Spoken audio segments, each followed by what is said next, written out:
What's going on, beautiful people? Welcome back to the channel. It's your man, Jamil Muhammad. Thank you all so much for tuning in once again to another video. Today we have a very, very special guest. Hello guys, my name is Julie Bayaskalan. I currently work in the mental health field as a mental health technician, and I am a health enthusiast. I love working out. I do Muay Thai and I do weightlifting and a little bit of boxing. And I'm happy to be here today. I'm happy to be your host for today. This is our very first video podcast for this channel, and I'm very excited and honored that you will be my guest. So I guess we can start on the way that I came across Julie. I saw her on Instagram, and I saw that she was putting out positive messages centered around health, physical fitness, mental health, and even she had a couple little motivational videos from way back when. So I thought that it would be important for her to give her perspective on different topics surrounding health. And yeah, I guess we can just get into the questions. Let's do it. Okay. The first question is, how important is physical wellness to you, and how did you get there? Okay.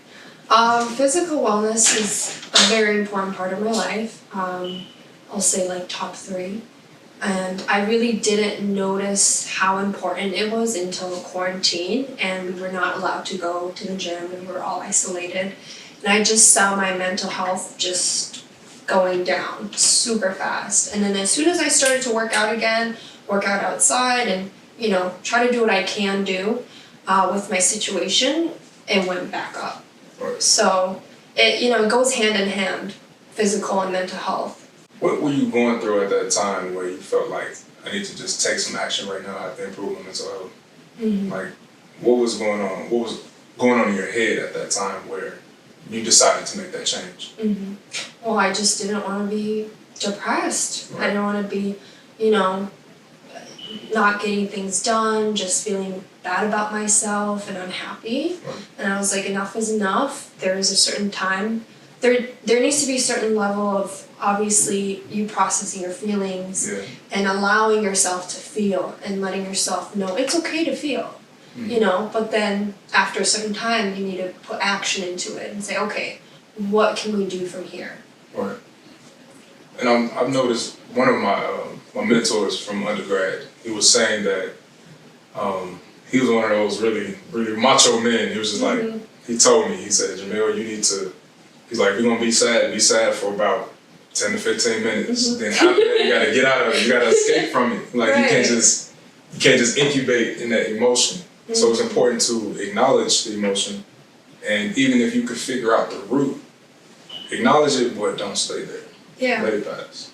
Right. Absolutely. I was reading Think and Grow Rich by Napoleon Hill. And I think it was the audio version. It's on YouTube if y'all wanna watch it. But he was talking about how he was having failure after failure after failure, and he went into a depression after one of his companies had failed, and he literally said, I willed myself out of my depression. Well, the book said that he willed himself out of his depression. So he made decisions and he said, I have to do something with this issue. I cannot stay here. I have to be successful. I have a mission. I think it was like a 20-year mission. Mm-hmm. But he made the decision to come out of that space. I feel like it's important to when you're that symptomatic, like when you're that depressed, when you're that anxious, you need to understand that those thoughts saying, oh, I can't do this, I don't want to do this, I can't keep going, you need to understand that those thoughts are not you. Those thoughts are not your thoughts. That's the depression talking, or that's the anxiety talking. So I feel like it makes it easier when you distinguish what are your thoughts and what are not your thoughts for you to kind of get up. Exactly. Whether somebody says something to you or an experience that you're feeling, we tend to take it personally. Oh, yeah. It's like, oh, I must be a sad person because I'm sad right now. Right. It's like, no, that's not. That's just how you're feeling. That's not you. Or if you do something that somebody accuses you of doing, that does not mean that it's necessarily true just because they might have pointed out a flaw or something. Mm-hmm. It's not your identity. Mm-hmm. It's just something. It's just an opportunity for you to improve if that's what you want to do. So understand your reality, right? Feelings are not facts. That's what my therapist says all the time to me. When I give my feelings, she's like, Julie, feelings are not facts. Let's look at the facts. That literally allows you to separate from what you think reality is and what reality actually is. Yeah. So I could feel like this is my situation, doesn't make it true. But our feelings seem to amplify or exaggerate a situation, and it might skew the reality view. Mm-hmm. I always tell myself that every time I'm feeling down, like feelings are not facts, Julie. Let's look at the facts. And then it really does help me get out of that state. Yeah. I work with children, so we're always dealing with emotion. So I think I'm gonna use that for next time we speak next Tuesday. So do it. Cause it's short and simple. I go on a tangent and then they're just like they're already checked out like 5 minutes after. I'm just keep it simple. Feelings are not facts. What are the 3 most important aspects in your life right now? Okay. So the first thing that I'm focusing on right now is creativity and getting in touch with my creative side again. Because when I was younger, all I did was write poems and books, and I played with dolls and I acted and I danced, but I feel like as I grew up and got older and got into society, I felt like I allowed other people's thoughts change my perspective. Thoughts like, what's the point of writing a book if you're not going to publish it? What's the point of painting and drawing if you're not going to be famous, And it's like hearing all of that, I'm like, okay, I feel like maybe I need to change. Maybe I need to fit into society or what people say is right. And I feel like now as an adult, I'm at a place where I feel more lost and I feel disconnected with my inner child, and now I want to do more creative things, Now that I've become more aware of this, I do want to be more creative. I want my inner child to run wild and free, I want to take things less seriously. Yeah. I think that's important, especially remembering how, I won't say old people, but I'll say seasoned individuals or elders. They always go back to their glory days and their young days, trying to relive that. And yeah, you need to stay young now. Like, don't wait till you're old to try to still be young. Right. Like, do some impulsive, silly things sometimes. Like, a few years ago, I made a fort. When I was a kid, I used to make forts, but I made a fort when I was in college as an adult. Stressing, finals. Y'all know how the finals go. Capstone. I made a fort in my apartment. And it was just like, have some fun. Like, yeah, you're an adult.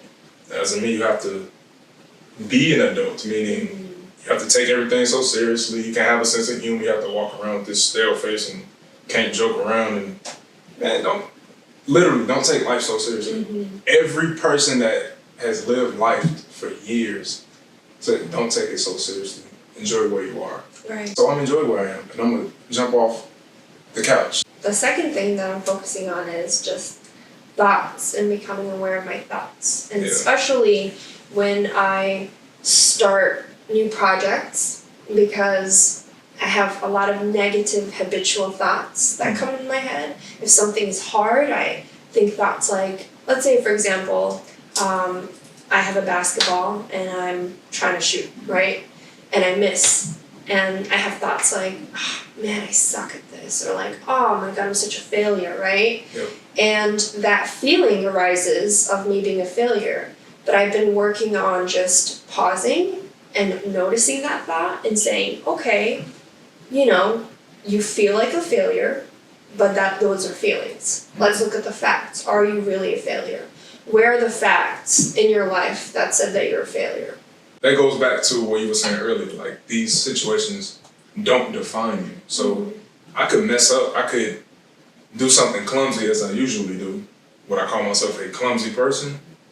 No, because I think that'll make me more clumsy. Right. But just because you mess up, that does not mean you are now that mess up. Right. So you have to mess up in order to get better anyway. Right. This is from Frederick Douglass. He said, without struggle is no progress. So in order for you to progress and become a better person, a better individual, you have to struggle, you have to mess up, and really your thoughts. Like you said, your thoughts is what's going to allow you to keep going, to persist towards your goal. I laugh at myself when I mess up. I'm like, bro. That's good. Bro, you are tripping, man. What are you doing? I'm just like, and what can you do after that? You just got to keep trying. Right. So and that ties back to being, you know, like a child again. Yeah. Like kids, when they fall off something, they just laugh and, you know, whatever. They try again. They don't think too much about it. Right. You know, they don't think I'm a failure, da-da-da-da. Like, they're very free. Yeah. And I feel like those two things kind of tie together, for sure. So the last one, I would definitely say becoming aware of my energy levels.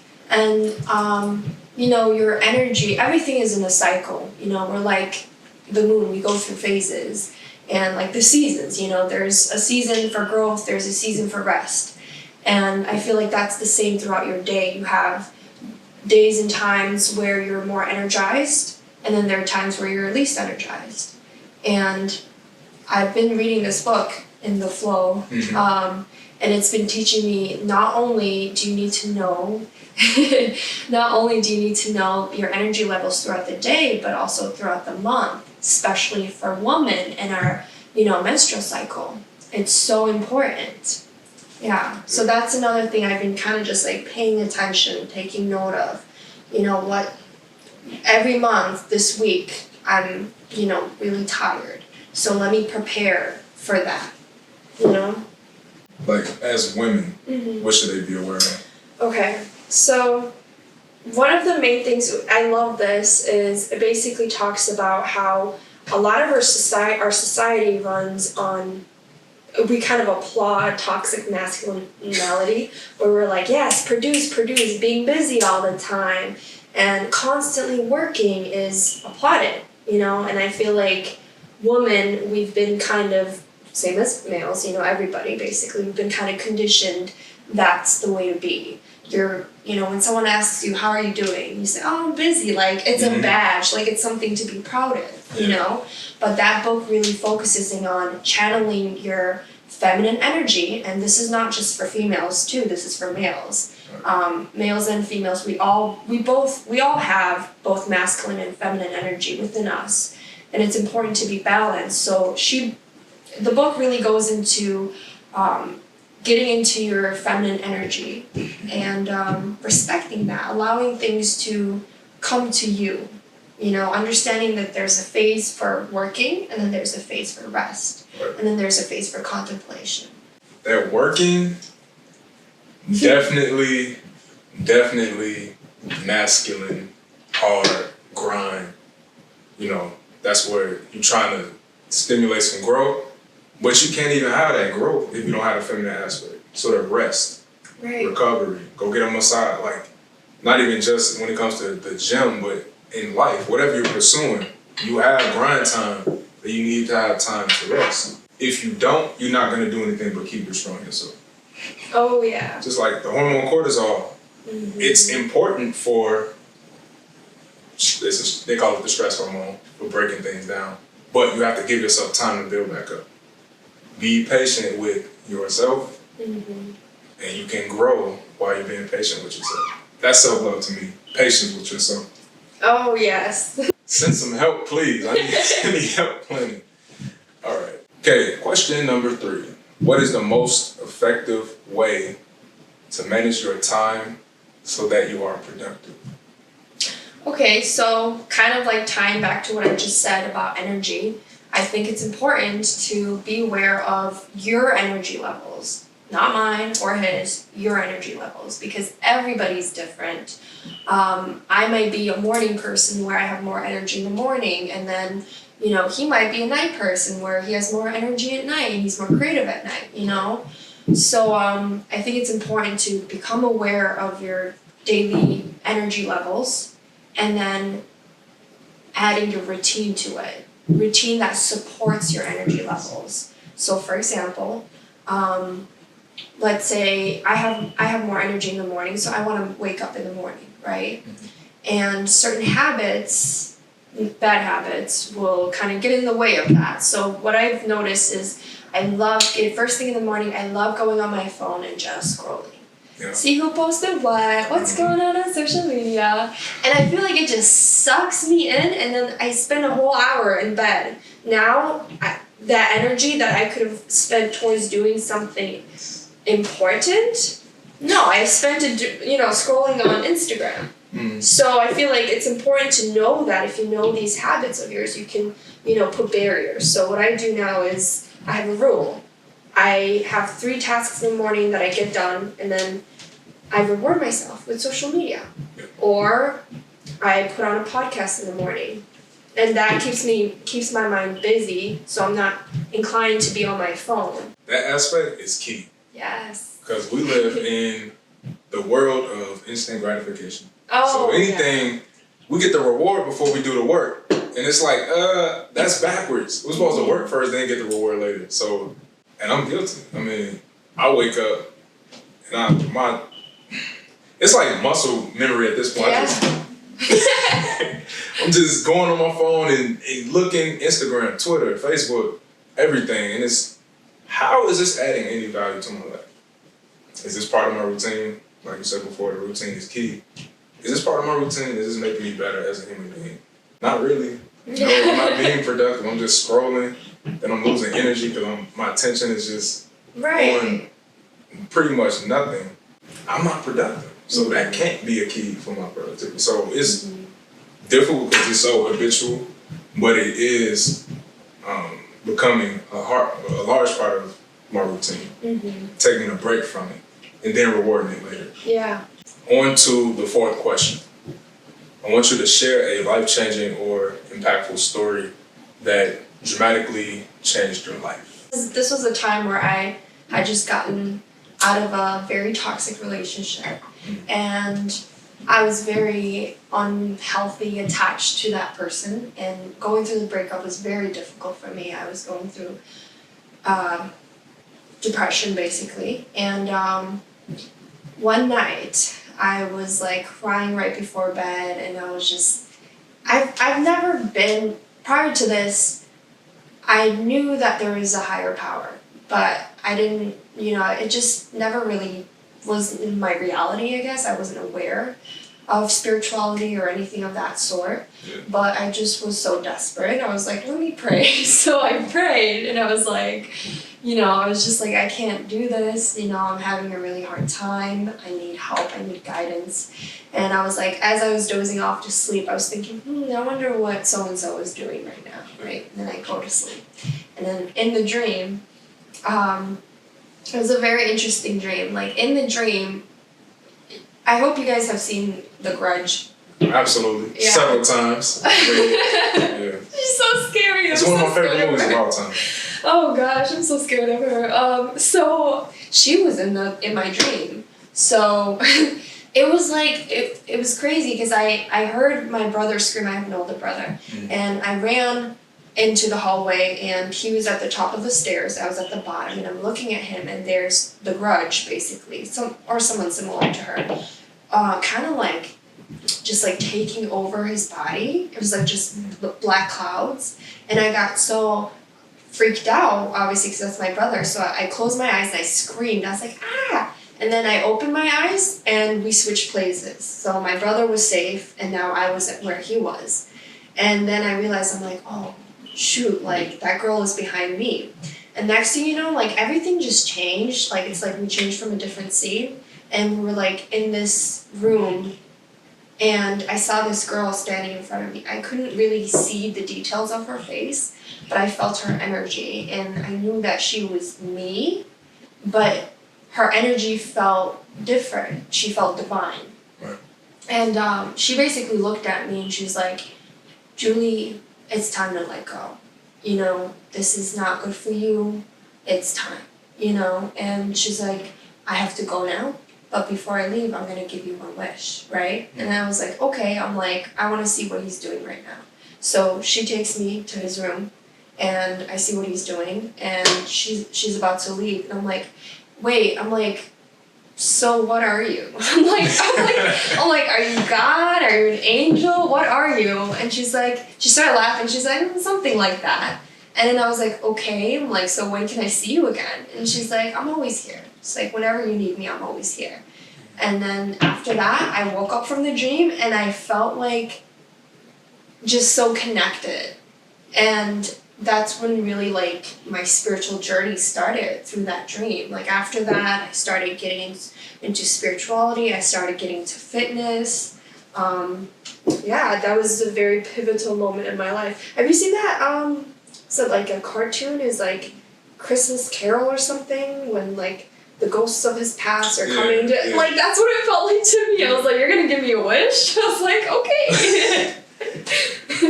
I remember, is that the one with Scrooge? Yeah. Yeah. Is that what? Yeah. Okay. The old man with gray hair. Real stingy. Yeah. I remember Scrooge. There's a couple Scrooges in my life, but we're not going to do that. Not exactly for me. I didn't have a dream experience that was pivotal for me. Mm-hmm. I started taking health and wellness more seriously after I got food poisoning, maybe my sophomore year. Mm-hmm. I had food poisoning for maybe a week. The worst experience, the worst pain of my life. And I was like, I have to take care of this body because I really felt like I was about to die. Mm-hmm. So I'm like, I have to take this more seriously. Then the following year, I started taking my life more seriously, fasting, eating better food. The dream aspect, I think there's more to it, especially when things come to you. Mm-hmm. As you are dreaming, because your mind is in a different place. I don't really know the science behind it, the different wavelengths and alpha wave, beta wave, but it's so vivid. Like that's rare. I have very vivid dreams, like very vivid dreams. Yeah. And I remember, it's just like crazy because it's like a dream that I felt like was this pivotal moment in my life, But after that dream, just so much came from that. I really felt just connected to the universe and to God, You have a dream journal? I used to. Okay. Yeah, I used to have a dream journal, but I have so many journals. I got tired of it. I was like, man, I can't keep track of everything. Like, I just need to focus on one journal. Right. So, yeah. I used to try to experiment with lucid dreaming. Uh-huh. And I had some crazy experiences. And I do have a couple of journals where I wrote down, like as soon as I wake up, write down exactly what happened, like every detail I can remember. And that was, I wouldn't say it was scary at all. It was fun, but I had friends that tried it and they was like, man, it was the most scary thing I ever experienced. I'm like, it was dope for me, like trying to astral project and just, being curious and everything, but.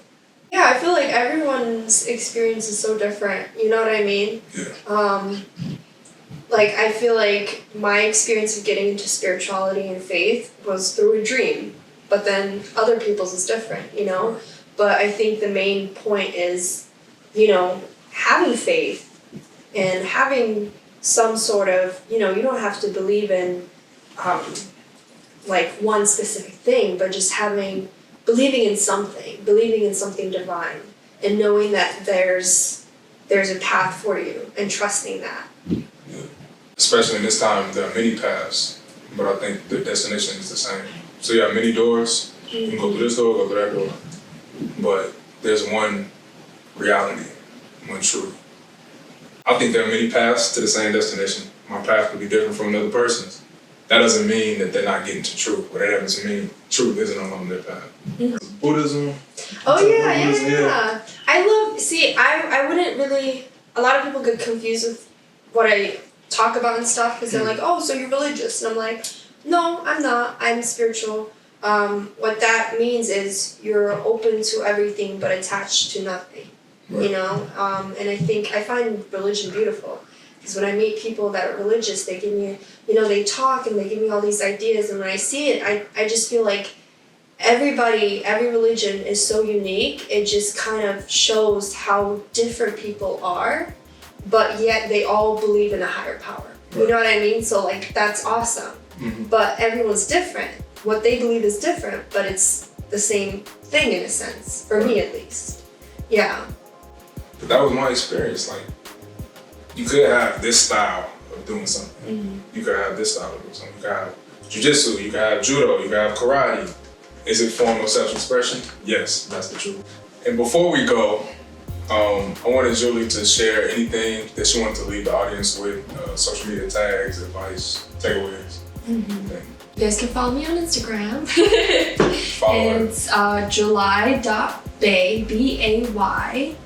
And I think the last thing that I want to leave you guys with is this affirmation that I always say in my head, and that is, you are lovely, you are lovable, and you are loved always.